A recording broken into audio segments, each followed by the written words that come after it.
2 households, both alike in dignity. In fair Verona, where we lay our scene, from ancient grudge, break to new mutiny, where civil blood makes civil hands unclean. From forth the fatal loins of these 2 foes, a pair of star-crossed lovers take their lives, whose misadventure piteous overthrows do with their death bury their parents' strife. The fearful passage of their death-marked love, and the continuance of their parents' rage, which but their children's end not could remove, is now the 2 hours' traffic of our stage, the which, if you with patient ears attend, what here shall miss, our toil shall strive to mend. My naked weapon is out. Quarrel, I will back thee. How? Turn thy back and run? Fear me not. No, marry, I fear thee. Let us take the law of our sides. Let them begin. I will frown as I pass by, and let them take it as they list. Nay, as they dare. I will bite my thumb at them, which is disgrace to them if they bear it. Do you bite your thumb at us, sir? I do bite my thumb, sir. Do you bite your thumb at us, sir? Is the law of our side if I say I? No. No, sir, I do not bite my thumb at you, sir, but I do bite my thumb, sir. Do you quarrel, sir? Quarrel, sir? No, sir. But if you do, sir, I am for you. I serve as good a man as you. No better. Well, sir? Say better. Here comes one of my master's kinsmen. Yes, better, sir. You lie. Draw if you be men. Gregory, remember thy washing blow. Art thou drawn among these heartless hinds? Turn thee, Benvolio, look upon thy death. I do but keep the peace. Put up thy sword, or manage it to part these men with me. Drawn in talk of peace? I hate the word as I hate hell, all Montagues in thee. Have it thee, coward.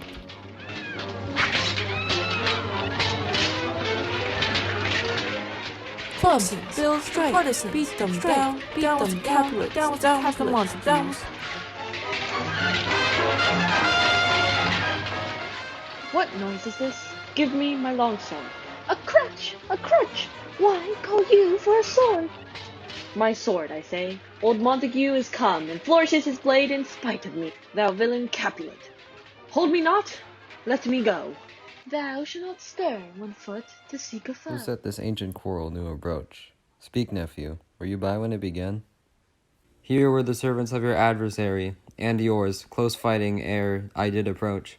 I drew to part them. In the instant came the fiery Tybalt with his sword prepared, which, as he breathed defiance to my ears, he swung about his head and cut the winds, who, nothing hurt withal, hissed him in scorn. While we were interchanging thrusts and blows, came more on more, and fought on part and part, till the prince came, who parted either part. Oh, where is Romeo? Saw you him today. Right glad I am he was not at this fray. Madam, an hour before the worshipped sun peered forth the golden window of the east, a troubled mind drove me to walk abroad, where underneath the grove of the sycamore, that westward rooteth from the city side, so early walking did I see your son. Towards him I made, but he was ware of me, and stole into the covert of the wood. I, measuring his affections by my own, which then most sought where most might not be found, being one too many by my weary self, pursued my humor, not pursuing his, and gladly shunned, who gladly fled from me. Many a morning hath he there been seen, with tears augmenting the fresh morning's dew, adding clouds more clouds with his deep sighs. But also soon as the all-cheering sun should in the farthest east begin to draw the shady curtains from Aurora's bed, away from light steals home my heavy son, and private in his chamber pens himself, shuts up his windows, locks fair daylight out, and makes himself an artificial night. Black and portentous must his humor prove, unless good counsel may the cause remove. My noble uncle, do you know the cause? I neither know it, nor can learn of him. Have you importuned him by any means?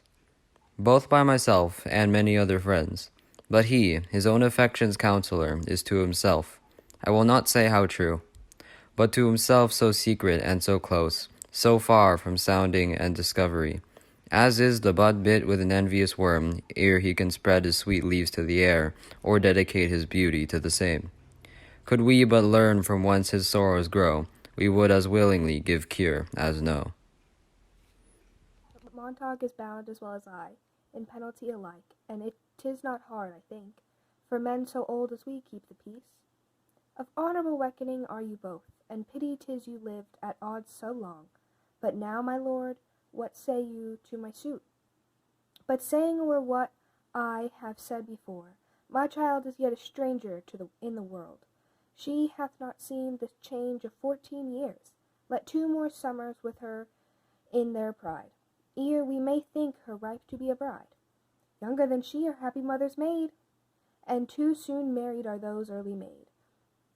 Earth hath not swallowed all my hopes but she. She's the hopeful lady of my earth. But woo her, gentle Paris, get her heart. My will to her consent is but a part. And she agreed, within her scope of choice lies my consent and fair according voice. This night I hold an old accustomed feast, whereto I have invited many a guest, such as I love, and you among the store. One more, most welcome, makes my number more. At my poor house look to behold this night, earth-treading stars that make dark heaven light, such comfort as do dusty young men feel, when well-apparelled April on the heel of limping winter threads such even delight.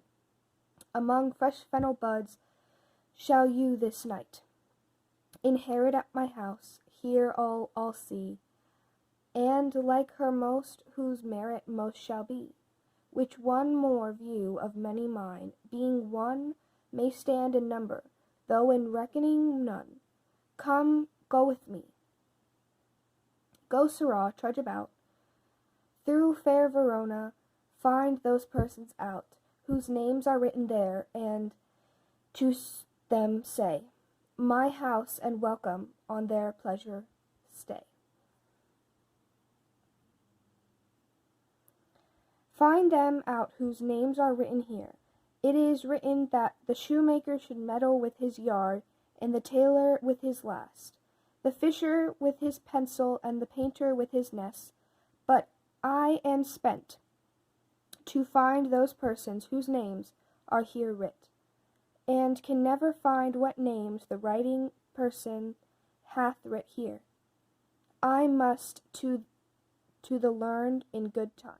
Even or odd, of all the days in the year, come Lammas Eve, and at night shall she be 14. Susan and she, God rest all Christian souls, were of an age. Well, Susan is with God. She was too good for me. But as I said, on Lammas Eve at night shall she be 14. That shall she.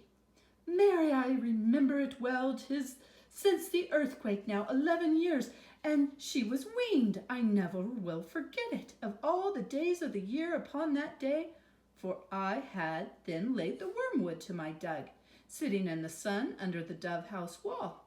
My lord and you, then, at Mantua.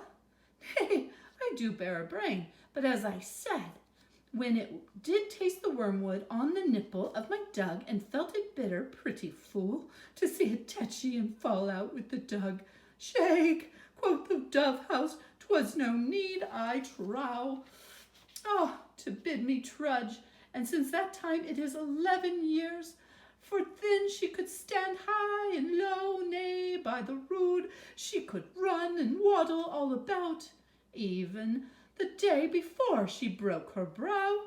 And then my husband, God be with his soul, he was a merry man, took up the child. Yea, quoth he, dost thou fall upon your face? Thou wilt fall backward when thou hast more wit, wilt thou not, Jewel? And by holidom, the pretty wretch left crying and said, I see now how a jest shall come about, I warrant, and I should have 1,000 years, I never will forget it. Wilt thou not, Jewel? Quoth he, and the pretty fool it stinted and said, Aye. Enough of this, hold thy peace. Yes, madam, I cannot not choose but laugh to think it should leave crying and say I. And yet I warrant it had upon its brow a bump as big as a young cockerel's stone, a perilous knock, and it cried bitterly, yea, quoth my husband, fall'st upon thy face. Thou wilt fall backwards when thou comest to age, wilt thou not, Jewel? And it stinted and said I. And stint thou, I pray thee, say I. Peace, I have done. God mark thee to his grace. Thou wast the prettiest babe that ever I nursed, and I might live to see thee married once. I have my wish.